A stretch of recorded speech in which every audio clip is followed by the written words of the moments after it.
very polite and sweet. The rest of you are rude as hell. Clearly, no. Somebody's jaw just dropped. Uh, they haven't met Dr. Hall before. Hi, I'm James Allen Hall. I'm the director of the Rose O'Neill Literary House. There are seats here. There's one here. Come on in. Come on in. And right there in front would be. Don't you want that? I could tell you wanted that seat desperately. Welcome to the senior reading. This is one of my favorite events of the year. I think probably all of our readers are feeling just a little bit of the jitters, so I think an early round of applause will help them. Thank you.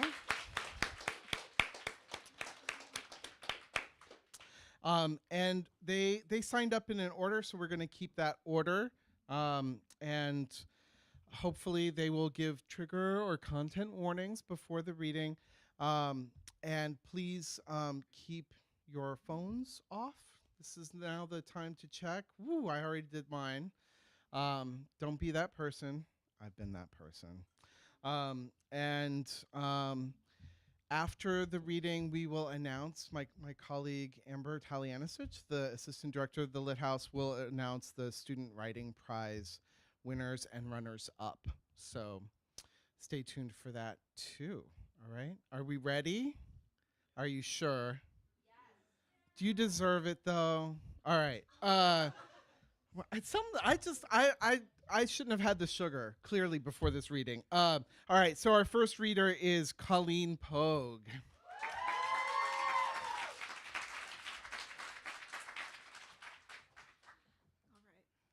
Off my rhythm. I thought it was alphabetical.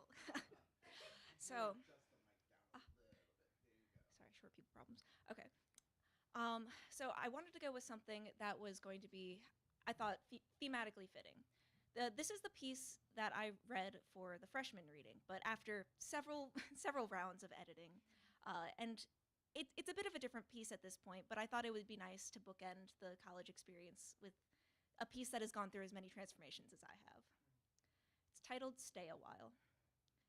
Let go of all that worries you. Release your bunched up shoulders. Feel your breath sigh out from clenched lungs. Nothing matters beyond the trunks behind you.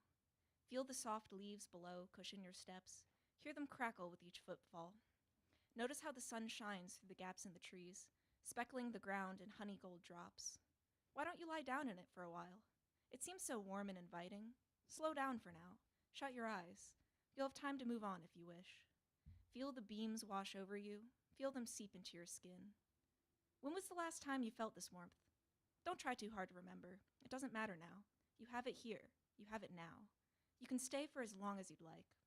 The earth beneath you is soft. The saccharine smell of soil and rot shrouds you in this patch of sun. Stay a bit longer. The leaves will cover you, keep you warm till the sun's heat returns. You can relax here. Finally have a rest from it all. Your green blanket may fade to brown, but it only gets softer with time. There's no rush here, not like there was before. Time doesn't need to be stretched thin. Relish in it. Take as much as you want, as much as you need. Why don't you stay? There's no need to go back. You don't need to wake up anytime soon. You're welcome here. Could you say the same before? This bed of dirt you lie in was made just for you. Why don't you sink in a bit? Settle in, get comfortable. Fall into the soil's embrace. The foxes tucked you in when the sun shied away. How kind of them to keep you in mind. The flies are singing a lullaby. Do you hear them? Just slip off your aching muscles. The worms will find a coat rack. It's so much lighter without, isn't it? Stay a while. The skeletons in your closet will turn to dust, leaving only the one you brought with you. Thank you.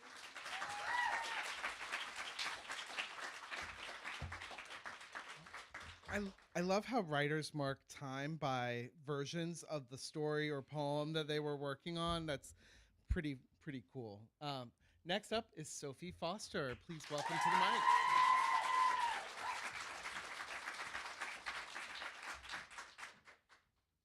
Hi. This is a poem called Thomas Theorem, which is the idea that if we define situations as real, then they are real in their consequences. In other words, the interpretation of a situation causes the action, and this interpretation is not objective. God knows I warm this car seat with my 2 bads. Granted, nothing's died but the deer on the road, and only the curtains of field block us in on the parkway. Our voices coalesce as last decade nicotine plunging to false soprano. These nights we are dismal and true. Avenging 40 years, we swap heavy-handed grudges. Even hungry as wild beasts, we are glued to road signs. So maybe he makes her the world's best old fashions, but listen, she says, just as he won't do. Keep the souring maraschino cherries on your tongue. Let me turn you, 16 and recessed, to armchair. Young, divorced from discretion, I give the question an answer. Yes. I ask how else you meet the floor but to bend over the steering wheel, on your own soft will. Dog ear the pages of flesh until every wrinkle concaves just right. Urgently. We both are tacitly scalding and sincere, regurgitating the lines about this collusion and fate, reading the signs as mother and daughter. My down the aisle is tenuous, not as bright, cannot reason. From here, we'll always have what we've let go of. Open the door to the car I won't drive and I'll step down. Alienations of our endearment suction the fondness. Tentative, I turn on his football game and boil the spaghetti. Think fast or else it's over and under the table. Hopelessness does not serve me, I repeat, even as I hear the consonants curl hateful off my traitor lip. Eat my words afterward. Evangelizing the stained glass firstborn, I, fevered, read the room with stumbling eyes. Rewrite a high school diary in red glitter gel pen. Thanks.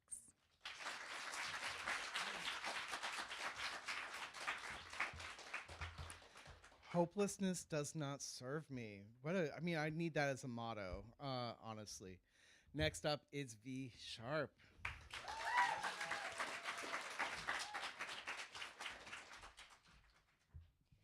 forgot I was third. Okay. What I'm going to read is actually, it's a little bit off my usual brand. I'm not usually a writer of nonfiction, but this is an essay that really meant a lot to me in my writing journey that I wrote for Professor Abdurrahman's Intro to Nonfiction class last spring. And this is about sort of the grieving process after the death of my grandmother. We called her Mammy, so yeah. I don't think there is an afterlife. Reincarnation, like in Buddhism, feels more correct to me, but even that sounds too vague. I do not think there are ghosts. I am not entirely certain about the existence of the soul. To me, at least in concept, the idea of a long sleep or a peaceful dark is far more comforting. And yet, those months after Mammy passed away, I wished so deeply that I did believe. I wished that I had the certainty of something after death. I wished I could feel the presence of departed loved ones rather than just nothing. A memorial service should probably bring that kind of closure, a chance to talk to others that knew my grandmother, other people that felt the same sadness. It's a structured way to let people grieve together. It should be comforting. But the service was in December, on the cusp of my finals week. My mom apologized for the timing, told me that my aunt requested that the event happen sooner rather than later after my grandmother's death. I just shrugged and rested my cheek on that cold window on the way to the funeral home. It was perfectly nice inside, but right along the side of Ritchie Highway and next to a shopping center. Do you think we could get some donuts? My brother asked me as we leaned against the fence separating the two parking lots, a pause before going inside. Though he had stayed with my grandmother with me when we were younger, he did not remember her nearly as well, being around 5.5 years younger than me. If he felt the same depth of grief as I did, he hid it beneath a layer of very convincing teenage apathy. I cracked a smile. I jokingly offered to buy him some. I imagined hopping the fence with him, ditching the whole thing altogether, but we just waited there for my mom. Inside, the funeral home looked like it could be an office or a library or literally any public place. The colors inside were muted, the lighting was dim, most of the rooms meant for services and viewings were empty. I followed my mother to the room where we would be, noting a waiting room of sorts with a table, couches, television with a golf game playing, magazines, many, many, many tissues. The centerpiece of the memorial service was a portrait of Mammy printed on a poster board, a collage of other photographs on either side of it. On the table in front of the display were piles and piles of bouquets, both from the people who were there and the people that were not. People kept embracing me and apologizing. People who my mother said I met as a baby. People who I did not know in any sense, distant relatives I only remembered hazily. I slipped out after a moment and went to look for a bathroom. I found it in a haze and locked myself in a stall. It was white and clean, marble floors, shiny counters. Soap made the air smell sweet, undercut of disinfectant. I sat down and stared into nothing, my eyes heavy. It was all still fake, I thought.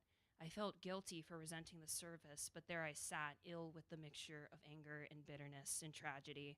I felt nothing in the memorial, no ghost or spirit watching over us. There was no joy in talking about my grief, and someone telling me my grandmother was watching over me. She was just dead. She was gone. There was nothing we could do. I went back to the memorial service, found a corner in which to sit with my brother and cry. My mother has her grandparents' Bibles, and yet I have never seen her pray. She has my grandmother's too, and all of them are on the bookshelf next to her bed. She told me that when we were moving Mammy's things out of her house months later, that it helped her feel closer to the departed. I often wondered if there was really something to that, something I ought to find significance in, the key to achieving my closure.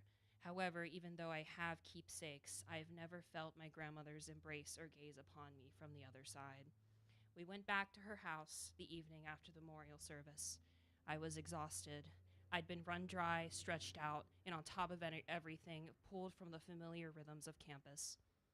"Why don't you go lay down in Mammy's room?" my mom said to me gently. I protested at first. It felt wrong to be laying in my grandmother's room after she died, like invading her space, even though she had been gone for weeks at that point. But exhaustion got the better of me. I laid on her bed. The blankets were frayed and torn from the presence of unregulated cats. They felt rough under my hands as I put one of her knitted blankets over me, laid on my side, closed my eyes.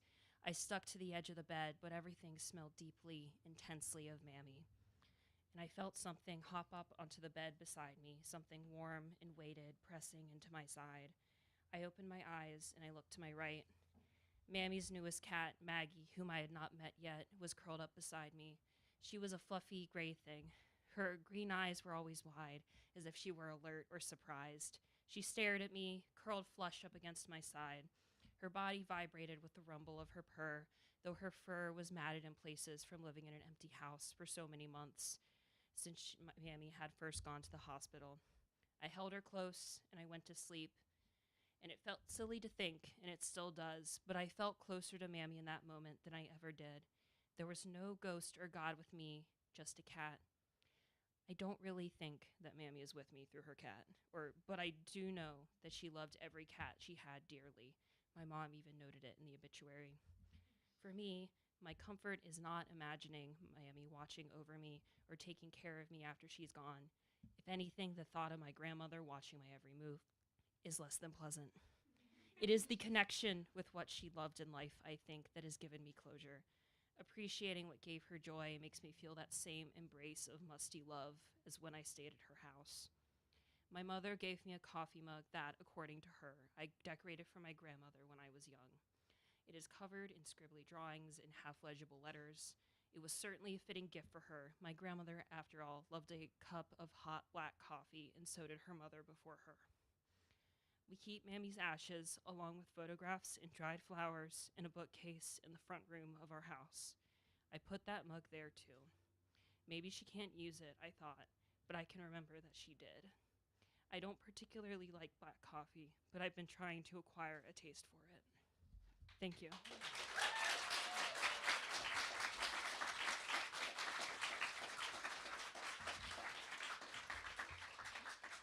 Dee, that was deeply, deeply beautiful. Thank you for that. The kind of closure that we can gain from writing things and also from donuts is really important. Thank you. Next up is Ray Merson. Please welcome.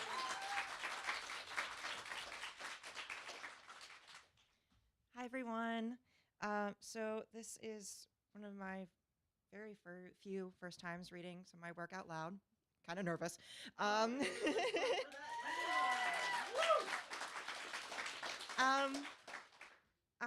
wrote this piece. It's called The Garden. Kind of recently. It's based off of the generational differences I feel between my grandmother, my mother and I, and it's also based off of the process of healing grief. So kind of thematic that it's following V's piece, and it's just about healing grief through gardening with a loved one and the differences that can come through that. Passed down from my grandmother to my mother to me has been a love for roses. I do not know where this fascination came from, but I do know that without them we feel empty. We cling to them, we cling to something to nurture, something beautiful to watch blossom and grow. The thorns do not scare us. I like the ones with barbs that stick in the skin. My mother speaks to all her plants. She sings to them and gently pets their leaves. I have seen her bring flowers back from the dead and watched as weeds shifted to leave her a path in the garden. My grandmother was similar. Her roses, those precious roses, always bloomed together. No bush was left behind. She recounted family legends as she taught me to trim them, explained the precise care needed to have them come back every year. They both had gardens of their own. This year, my mother has given me my own plot to tend. Next to the old tree in our backyard, we began to plan. 1, no, 2 butterfly bushes, a repurposed table for herbs, flowers to grow from. Make sure those dogs don't eat them. A bonfire for company, fairy lights and solar panels, sun catchers and wind chimes. For the most part, we agree on everything, but still, I remember asking, "Don't pull up those weeds, don't you see how they bloom?" She didn't understand, but still, those weeds and clover and ivy remain in my little patch. I don't garden like my mother. I cannot revive deceased greenery. I do not care if the front of my house blooms the entire shade of a rainbow like my grandmother once did. But like them, I care about cultivating a space, a loving and caring environment for others, for myself, a barrier from the outside world. My plants, those butterfly bushes and flowering weeds, require little care, but they are perfect to me. They bring in butterflies and bees and little songbirds. I can sit and watch my dog bound across the yard, sniffing every new scent his nose can catch. My friends feel safe. My family has sanctuary. In the garden, I watch our generations of roses bloom, the ones my grandmother loved for their color, the ones my mother loves for their sweet perfume, the ones I adore for their barbs that stick in the skin, the ones that can make ruthless people bleed.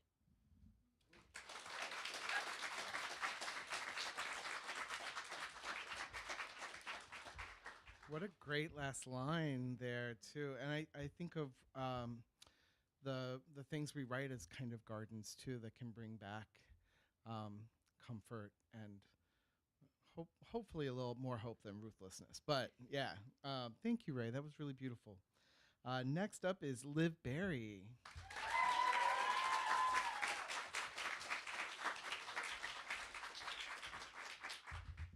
This is my first time reading my work out loud. As a journalist, we do not often do this, but much like the artist I'm about to talk about, I love a good performance. So this is an op-ed that I wrote for Professor Abdurrahman's class, Common in Criticism this semester, titled, "What Music Really Needs is a Femininomenon. How can lesbian and bisexual pop stars reshape the industry?"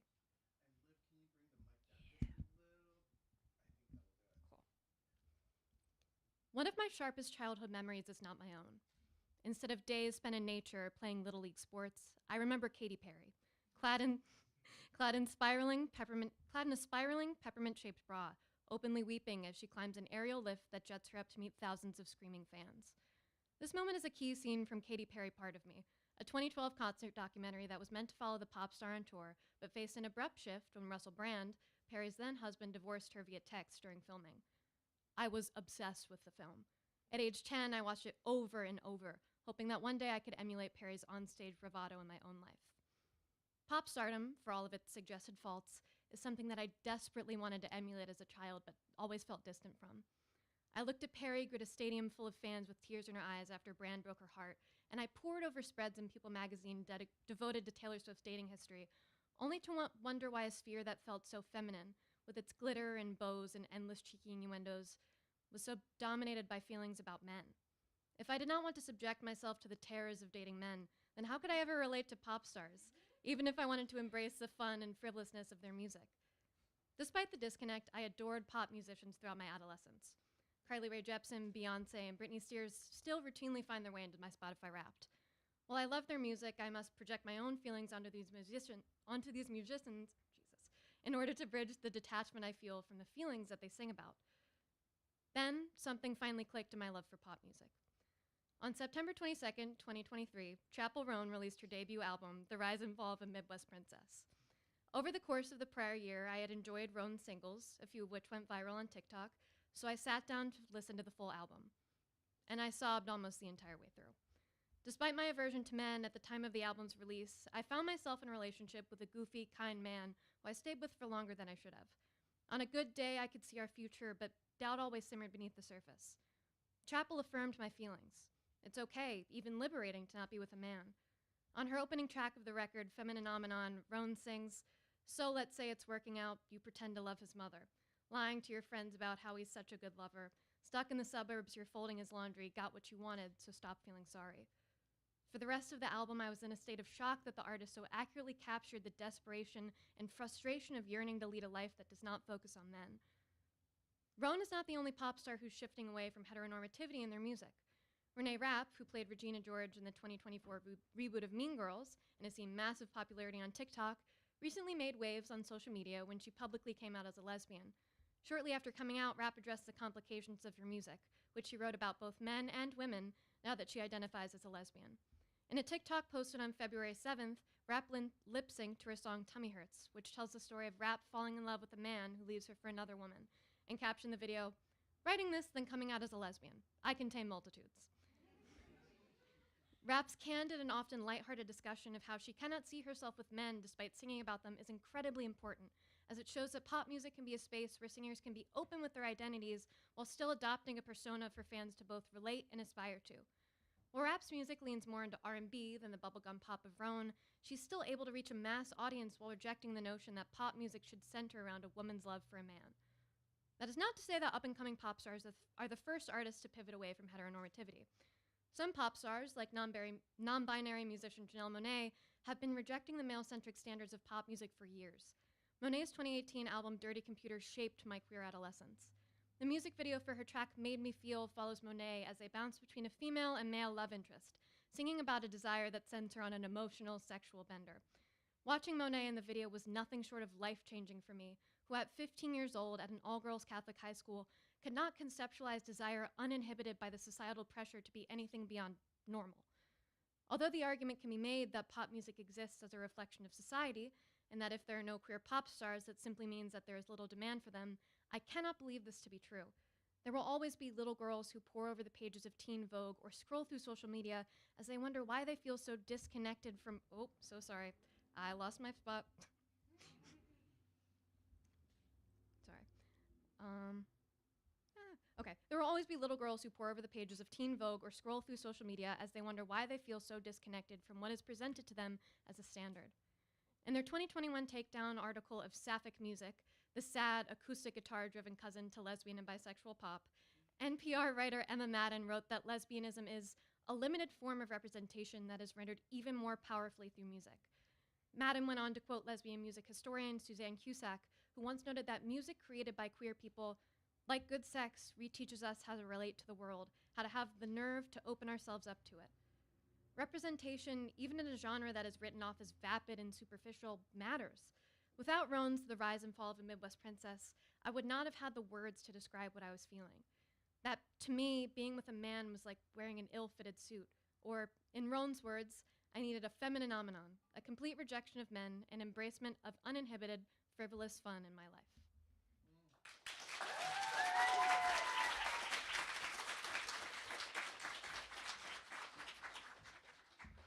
Are you sure that was journalism and not poetry? It was so beautiful. Also, I think my new definition of music is an emotional sexual bender.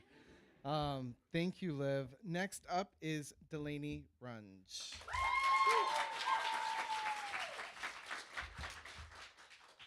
Oh, there's a lot of people here. Okay. So hi.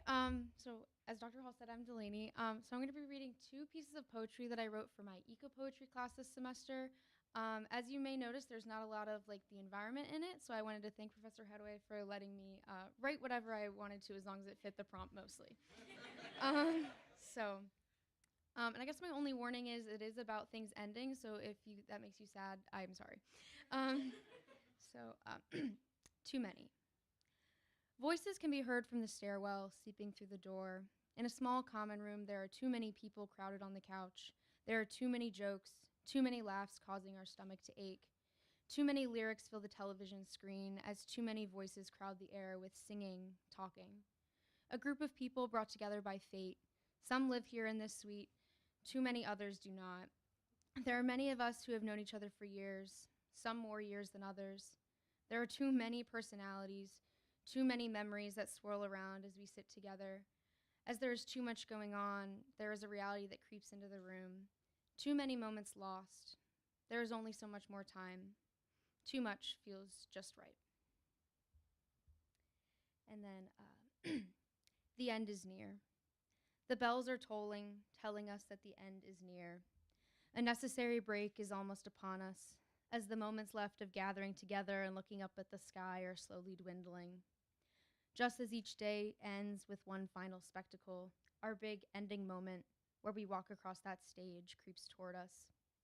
The days become fuller with ceremonies, events, meals, and readings as we cling to the realities we've become accustomed to as these years have passed. Wine nights, 5:30 dinners, and waving across the square have turned into poster presentations, final concerts, and counting down. As these scenes slip through our fingers, people just want to ask, "Are you ready?" How could I answer them? I do not know how to let go of what I have loved. How can I let go of the people, the work, the place that have formed me into the reflection I see each day?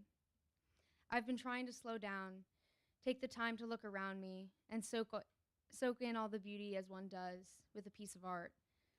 I long to look at my life like it is a masterpiece, because I am so lucky to be surrounded with such love. While there is only so much time, I am grateful for these moments like none before. Thank you.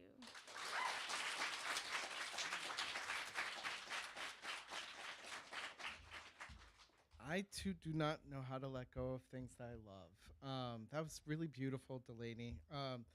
It helps remind me why I love this event so much, is because there's so much nostalgia and hope together, seeing you all read your work. Next up is Joshua Torrance.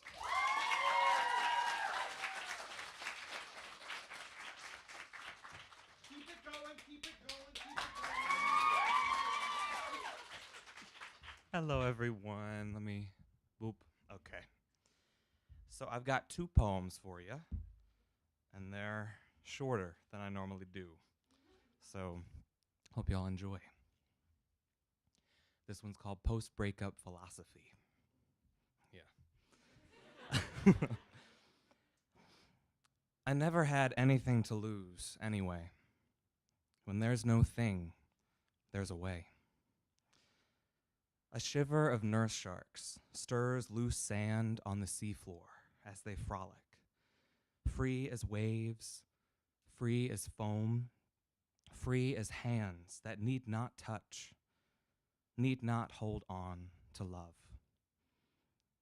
And love is not a thing or a way. It's a question the nurse sharks ask without asking, as they curve through water, swim in chorus without aim. And love is a swimming away from where you found footing, to where water waits, to where water wakens you to emptiness. Even full, a glass is empty. What I mean is there's no function to it. No destination. Just the glass and the water, drunk or undrunk. Just my heart and my mouth, open or open. I do not know what a nurse shark does, or why they're called nurse, or shark. I know that somewhere, one of them is swimming toward a time it has no sound for. And this last one is called Night Music. Purpose put nowhere. Dancing without shoes in the street.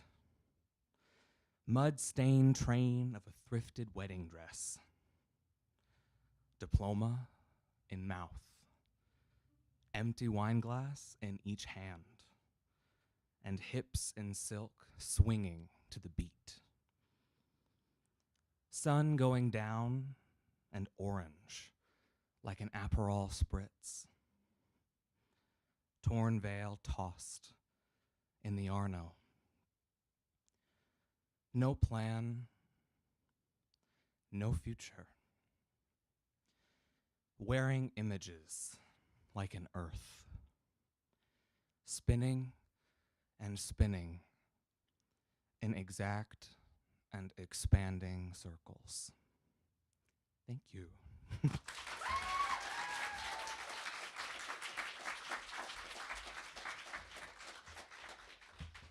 Joshua, I think Washington College is looking for a new logo, and an empty wine glass in each hand could be the vibe. I'm also glad to see that Taylor Swift has not got the market cornered on breakup poems that are okay.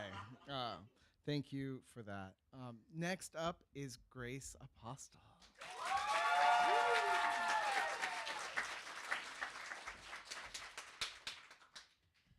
Hi, everyone. I want to preface this with first and foremost, I am a journalist. However, tonight I will be reading 2 poems for you. This first one is about how you get the traits from the women in your family. It's called Unknown and Always With. I have a hard time letting things go. The tabs of sitting page after page of thing after treasure that once caught my eye, that I promised myself to own. I got that from my father. My hair, too. The cheekbones and etched freckles are from my mother, though. Incessant need to do everything at once, and nay, a quiet mind ever occurs. My aunt filled my lungs for my loud mouth and distinct laugh, never apologizing for a peep or note. My grandmother chiming in with carves to my sharp tongue and reply, taunting and teasing, but never demeaning. The sister I always wanted, a decade later than expected, fixtured my bones to hold patience I long ago gave up. But she allows love to pour into the crevices in order to create room for dance, because there was always time for dancing in our bones together. These hands have molded me, their voices painting and coloring me full, with hues of blue gloom, fire truck red running my veins with vigor stubborn, and a deep lavender only shown for the truest of loves. They made me. One day I will have the smile lines ingrained in my mother's skin, tattooed to show a lifetime of love. I will have the weathered and working hands of my grandmother who sewed in hems kiss my ankles as I walk the worn footpaths of theirs before me. I'll never miss their steps. I'll do right by them, the lovely ladies who made me. I tend to have a hard time letting things go, shaking them off. These women won't be shaken. They won't be forgotten. They live in me and through me. I was made in her likeness. Thank you. And then this is just kind of an ode to everything being so full circle, and we are, one another at Washington College. This is called Keepsake, Keep Safe. Flower bouquets and red Solo cups, cutting bangs at 5 p.m. on a Wednesday in your first apartment's kitchen, taking one last Polaroid before heading to that ridiculously themed party, memento after memento in a massive keepsake box. I walk home as the birds rise, beckoning a sun that is yet to greet. Yet there is also the great waves of strength standing hand in hand, solace and solemn, but impeccably proud to hold the same passions, the same fights. We are power, and we are drought, thirsty for a change that only we can make. It is only in a shared semblance that we shall drink from that well of change. Get it done, but do it hand in hand, roots planted. We are a culmination, a meld by meld of all the things and people we love. By God, to be loved truly is to be seen. And because of this, my, what a person I have become, my, what things I have done, for what you have been to and for me. Thank you.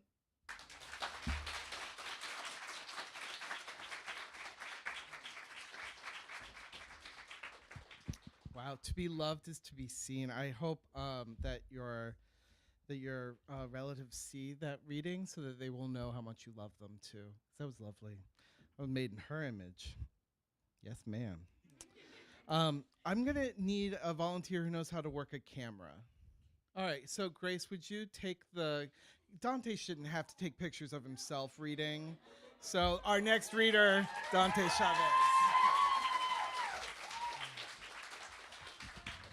Thank you, thank you. First of all, thanks for organizing that. I was not sure how that was gonna work. Tonight I'm gonna read two poems.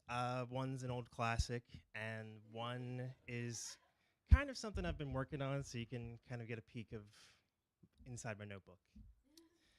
The first one is Conversation Between Me and My Stone Paper Notebook on a Roadside Farm. Can't we just stay here, under this tree, for a little longer? Retreat from that relentless world in Chestertown's panic room, just a few miles from campus? Couldn't we just collapse and weep beneath this willow forever?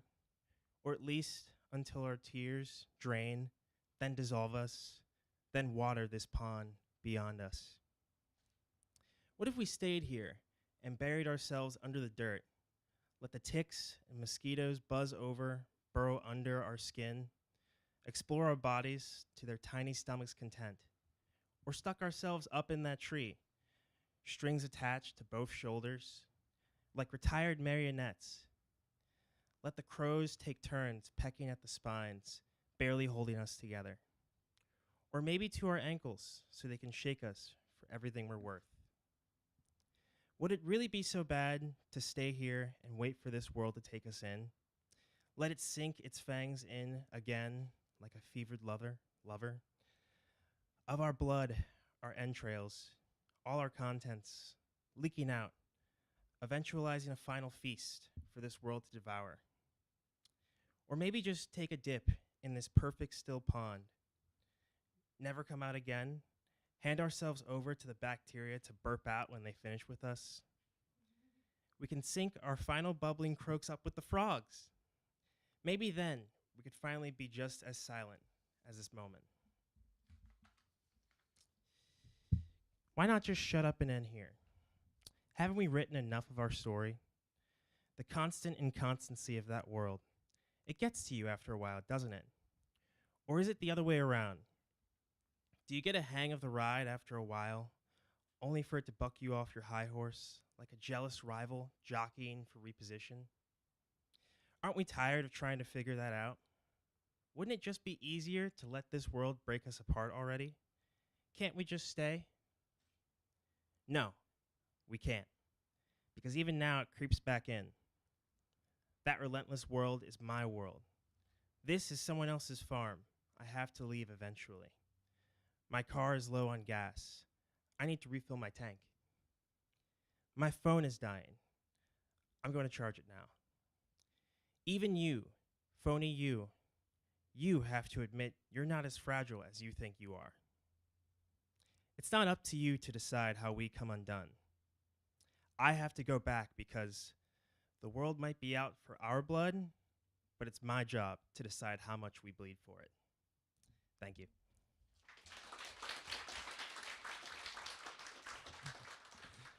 And this is my new one. It's kind of exploring nostalgia. This is called Would I Write on a Milk Carton Ad for a Missing Childhood Friend? I think I lost my childhood friend. We used to play Lego Batman in the basement. The noodly carpet caressed our stomachs. We were all too enamored to put our shirts back down. He was Robin, I was Batman. obviously. So maybe he's out somewhere in red and green spandex, looking for his own Joker to complete him. We drank Sunny D and ate almond windmill cookies. The tang of the not quite orange juice overriding the delicate nuttiness of the cookie. Too innocent and indulgent to appreciate the subtlety in the almond. So maybe he could be somewhere finally returning to that treat, honoring it with well-earned flowers for its flavor. Have you seen him, perhaps tangled up in branches of an old oak tree, triumphantly basking in his conquest? What about doing flips on a trampoline whose springs have long since rusted and warped? That or monkey bars long weathered and peeling. Not even rushing through one more arithmetic test in an abandoned classroom waiting for that final bell? No? If found, let him know I miss him. But don't tell him where I am, because I like those memories buried where no present can ravage him for nostalgia. Thank you.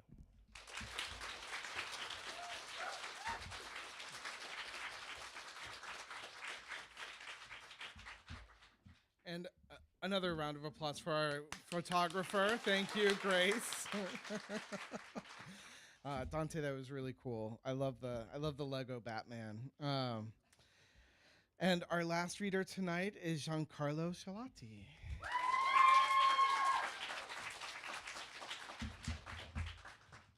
So this is a poem I actually wrote for Dr. Hall's poetry workshop class last semester, and it's entitled "The Wall." I've never used a mic before, so this is a new experience for me. Yeah. I am the wall in my childhood bedroom today, light green and unsure, chipped from years of use, painted over in some spots, the thin lines visible if you look. I have tried to be so many other walls, the one at my friend's house, red just to spite myself, the cracked, eerie white stone of my dorm room. But no matter how much paint I have used, it always washes away and I am laid bare.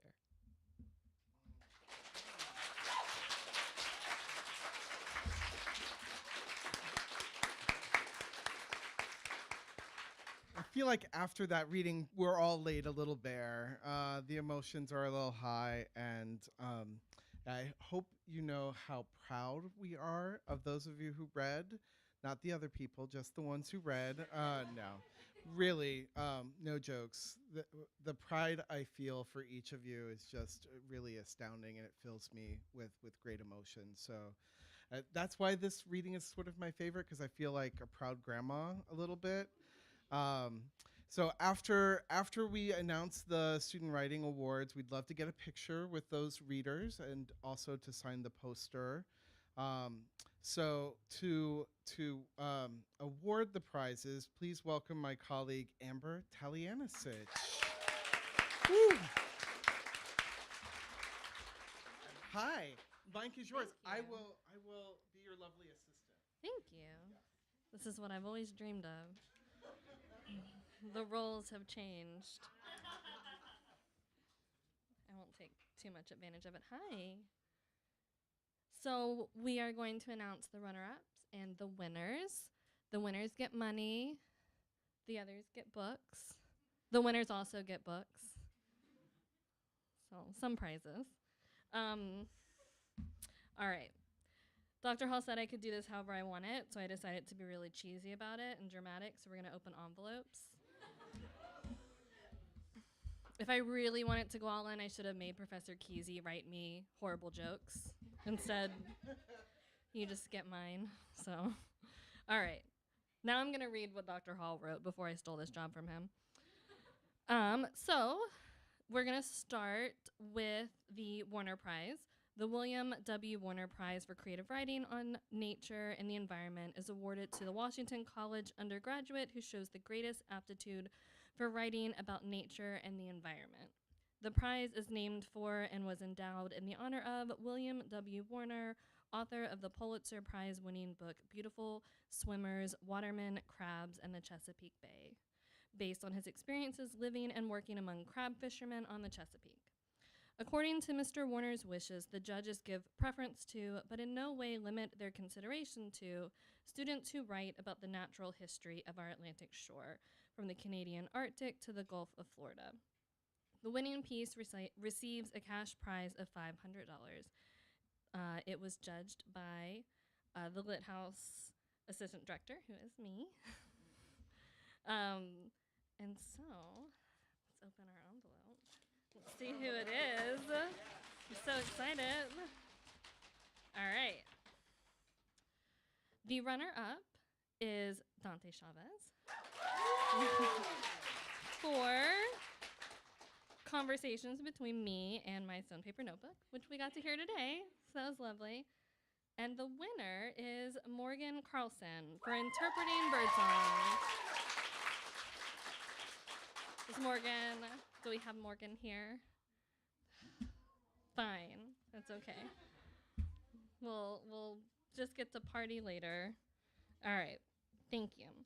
Okay, so next, the Literary House Genre Fiction Prize is awarded to a Washington College undergraduate for the best work of science fiction, fantasy, mystery, or horror. The winning entry receives a cash prize of $100. This year's entries were judged by the Lit House director, Dr. Hall. I'm pleased to announce that, oh, that was weird. You said, okay. I kept reading what you wrote, and I forgot that I get to open the envelope. For the next one, who do we have? All right. The runner-up is Nora Sayak for Snow. Nora? I think there's a person running. Nora? Yay! Congratulations. And the winner is Joshua Torrance for their Dear Clem. Yay! Congratulations. All right, and for the last one, the Pfister Poetry Prize was created through the generous donation of Jude and Miriam Pfister in partnership with the Academy of American Poets, one of our country's most important literary organizations. It carries a $100 cash reward, and winning poems are considered for publication in American Poets, the Academy's biannual journal. I don't believe that Jude and Miriam are here, but maybe they're watching on the stream, so we'll still say yay. Hi, thank you. And this year, the judge was the associate director for the Lit House, Professor Roy Kesey. So, here we go. Oh no, I was doing so well. All right. And the competition was very tough, so Professor Kesey chose 2 runners-ups. So we have Sherry Swain for The Last Suite. Yay. Okay, yay! Joshua Torrance, you get 2 books. I don't know. No, we'll get you. We'll get you something else. But that was for the poem, their poem, The Furies. And then the winner is Carl Townsend.